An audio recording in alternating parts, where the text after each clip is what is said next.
সান্ধ্যকালীন পরিবেশে সকলকে আসার জন্য অশেষ অশেষ ধন্যবাদ। আমি প্রথমে বলতে চাই যিশুর জন্ম সম্পর্কে।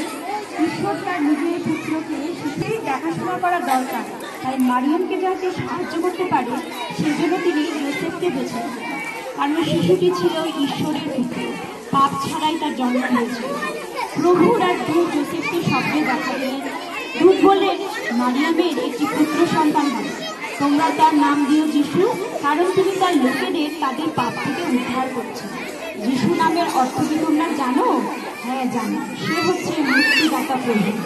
শিশুটির জন্মের ঠিক আগে যোসেফ এবং মারিয়ামকে বেথলেহেমে যেতে হলো। সেখানে থাকার সময় মারিয়াম তার প্রথম সন্তান, এক পুত্র সন্তান দিল।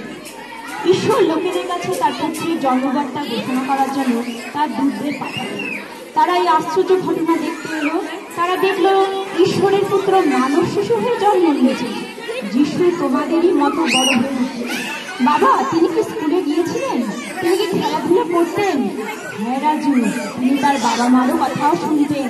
তার প্রকৃত পিতা ঈশ্বরেরও তিনি বাধ্য ছিলেন, আর তিনি কখনো কোনো পাপ কাজ করেননি। যিশুর বয়স যখন 12 বছর, তখন জেরুজালেমে তিনি পণ্ডিতদের সঙ্গে বসেছিলেন। তিনি মন্দিরে তাদের সঙ্গে জটিল সব প্রশ্ন নিয়ে আলোচনা করেছিলেন। তার বোধ শক্তি এবং উত্তরদানের ক্ষমতা দেখে শ্রোতারা অবাক হয়ে যাচ্ছিল। শিশু যেমন দেখে বাড়লে তেমনি বাড়লে তার জ্ঞান বুদ্ধিতে। ঈশ্বর তাকে ভালোবাসতেন, তার পরিচিত জনরাও তাকে ভালোবাসতেন। 30 বছর বয়সে যিশু প্রচার ও শিক্ষাদান শুরু করলেন। তিনি শিক্ষা দিলেন যে মানুষের ভাবনা চিন্তা ও কাজের দিকে ঈশ্বর লক্ষ্য রাখেন।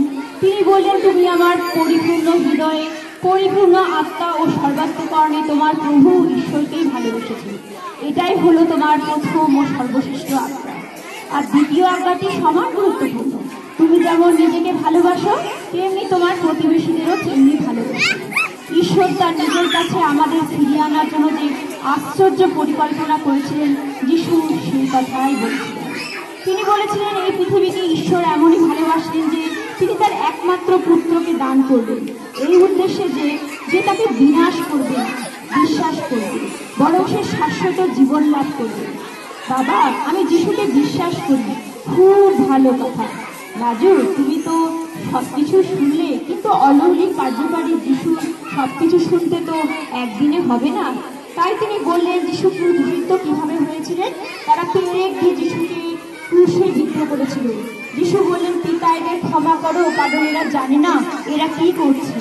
অন্য দুজন দুষ্কৃতী তারাও তার সঙ্গে মৃত্যুদণ্ড ভোগ করেছিল। তাদের মধ্যে একজন তাকে উপহাস করল, তুমি কি মাসিও? ঈশ্বরের পুত্রের আরেক নাম মাসিয়া। নিজেকে আর আমাদেরও রক্ষা করে তার প্রমাণ দাও। কিন্তু অন্য দুষ্কৃতী প্রতিবাদ করে বলল, মরবার সময় তোমার ঈশ্বরকে ভয় নেই? আমাদের মন্দ কাজের জন্য আমরা মৃত্যুদণ্ড ভোগ করছি, কিন্তু এই মানুষটি তো কোনো অন্যায় করেনি। এরপর সে যিশুকে বলল, যিশু, আপনি যখন আপনার রাজ্যে আসবেন আমাকে মনে রাখবেন। যিশু উত্তর দিলেন, আমি তোমাকে আশ্বাস দিচ্ছি, তুমি আজই আমার সঙ্গে স্বর্গে যাবে।